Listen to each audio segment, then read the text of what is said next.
Maravilha! Maravilha! Até esqueci. Eu estou lendo um livro maravilhoso sobre as missões jesuíticas. Maravilhoso mesmo. Vou usar muito nas minhas aulas.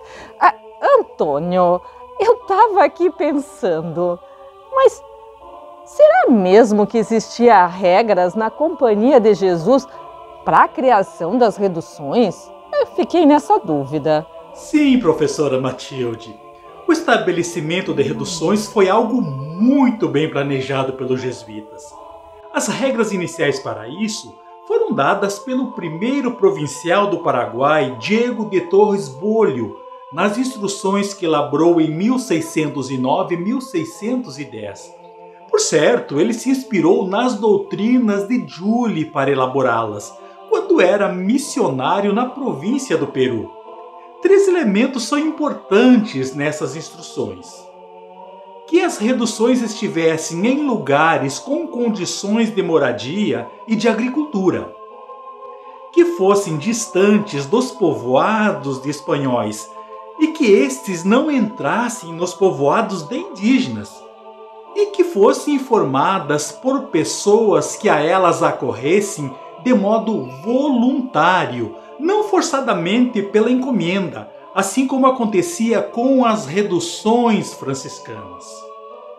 Parte das instruções orientam o comportamento dos missionários, aplicando as regras e as constituições jesuíticas. Outra parte se refere à organização mesma dos povoados. Claro! Eu estava aqui pensando, mas quais seriam as orientações especiais que os jesuítas recebiam para trabalhar nas reduções? Querida professora Tilde, independentemente de estar longe dos olhos dos superiores, os missionários deviam manter o cotidiano de austeridade, como se estivessem em qualquer casa da companhia existente em qualquer parte do mundo. Para isso, eles eram forjados através de uma formação que punha na mais alta consideração a missão e seus destinatários, os indígenas.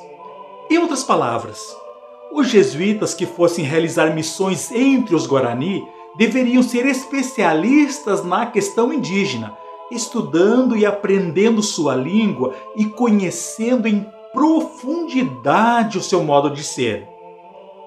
Outro elemento importante nas instruções de Torres Bollio era a necessidade de não deixar nenhum jesuíta desacompanhado na missão, para que um fosse o cuidador e o fiscal do outro no cotidiano. Também orientava que os missionários cuidassem de sua saúde física e espiritual, para que dessem conta de realizar um bom trabalho, alimentando-se adequadamente, dormindo o suficiente, não cometendo tantas austeridades contra o corpo, distanciando-se das mulheres indígenas, guardando a clausura nas casas, mesmo que fossem choças, tocando a campainha ao levantar, nos momentos de oração, nas refeições e na hora de dormir, para a edificação interna, mas também dos indígenas. Quer dizer, tinham de ritualizar o tempo, inserindo os indígenas numa nova forma de vivê-lo e precisavam dar o exemplo disso. Mesmo que embrenhados na selva, os jesuítas eram orientados a registrar o que faziam para dar conta aos superiores. Esses registros ajudavam depois a compor a carta anual que o provincial deveria enviar a Roma, mas também auxiliavam os superiores a tomar as melhores decisões sobre a gestão da província e da própria Companhia de Jesus. Claro. Mas eu estava pensando assim, quais as orientações que os missionários recebiam sobre o tratamento que deveriam dar aos indígenas? Veja bem, professora Matilde. Os jesuítas eram orientados a tratar bem os indígenas, a fim de ganhar a sua confiança, recompensando com agrados materiais e elogios aos que melhor aprendessem a doutrina, aos que mais os ajudassem e também aos seus líderes, os caciques. Outra orientação recebida era sobre instituir aos poucos nas reduções a cultura da doação entre os indígenas, para atender quem não possuía condições de trabalho. Se bem que isso não foi tão difícil de implantar, pois os indígenas já praticavam a economia de reciprocidade antes da chegada dos missionários. Igualmente, eram orientados a não pedir nada dos indígenas para si, a menos que fosse algo de extrema necessidade. Pelo contrário, orientava-se que eles pagassem os indígenas quando recebessem algo, inclusive quando recebiam trabalhos deles. Diego de Torres orientava os missionários que inicialmente utilizassem a esmola recebida da coroa para o seu sustento e vestimenta, mas que depois cultivassem algodão para vestir a si e aos indígenas, e que plantassem hortas e chácaras para produzir o alimento do povoado e também para os espanhóis pobres que passassem pelo local, plantando milho, batata, mandioca, leguminosas e outros gêneros, criando gado grande e pequeno, assim como galinhas e porcos.